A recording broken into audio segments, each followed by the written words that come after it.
মোটামুটি ভালোই আছে, দাম কমে আছে। কাতল মাছ 200 টাকা কিলো, রুই মাছ 180 টাকা, পাঙ্গাস 140, পাঙ্গাস কমবে। নমস্কার দর্শক, আমি বিকাশ, আপনারা দেখছেন গ্রামীণ সমাচার। তাপপ্রবাহ কাটিয়ে মেঘলা আকাশ, ঝিরঝিরি বৃষ্টি, এক অনুকূল পরিবেশে জমে উঠেছে জামাই ষষ্ঠীর বাজার। হলদিবাড়ি বাজারে নানা প্রজাতির আমসহ ফলমূলের দাম চড়া থাকলেও স্বাভাবিক রয়েছে মাছের বাজার। 180 টাকা কেজি রুই মাছ এবং 200 টাকা কেজি কাতল মাছ।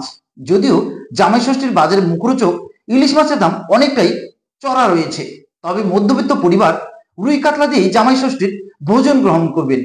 অন্যান্য মাছের তুলনায় তুলনামূলকভাবে রুই কাতলার দাম অনেকটাই কম রয়েছে বলে জানালেন রাজীব বিশ্বাস নামে এক মৎস্য বিক্রেতা।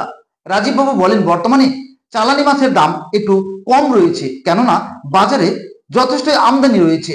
তবে লোকাল মাছের দাম অনেকটাই বেশি, তবে বৃষ্টিপাত হলে লোকাল মাছের দামও অনেকটাই কমে যাবে। সব মিলিয়ে মাছে ভাতে জামাই ষষ্ঠী এবার ভালোই কাটবে বলে মনে করছেন মধ্যবিত্ত পরিবার। বলছিলাম, মাছের কেমন আমদানি রয়েছে এবং কি দাম রয়েছে? মাছের এখন আমদানি মোটামুটি ভালোই আছে, দাম কমে আছে। কাতল মাছ 200 টাকা কিলো, রুই মাছ 180 টাকা, পাঙ্গাস 140, পাঙ্গাস কমবে। বলছিলাম, কি কি মাছ রয়েছে আপনার কাছে? আমার সব রকম মাছ আছে, চিংড়ি, বাটা, রুই, কাতল, রাই, কালবাস। আর মাছের কি দাম রয়েছে? আর মাছ 250 টাকা কিলো, কাতল 200 টাকা কিলো, কালবাস আছে 160 টাকা। মানে অন্যান্য দিনের চাইতে এই মুহূর্তে কম রয়েছে, তাই তো? কম আছে এখন মাছ, এখন আমদানি হচ্ছে, এখন রেট কমে আছে। কি মনে হচ্ছে দাম কি আরো বাড়বে না কমবে? দাম এখন কমবে, দাম এখন বাড়বে না। কি নাম দাদা আপনার? আমার নাম রাজীব বিশ্বাস। বিশেষ বিজ্ঞাপন, এবার থেকে শিলিগুড়ি গ্রেটার লাইন্স আই হসপিটালের উদ্যোগে কোচুয়া অভিযান সঙ্গে অবস্থিত চক্ষু পরীক্ষা কেন্দ্রে সুলভ মূল্যে চক্ষু পরীক্ষা নিরীক্ষা, চশমা সহ বিনামূল্যে সানি অপারেশনেরও ব্যবস্থা রয়েছে।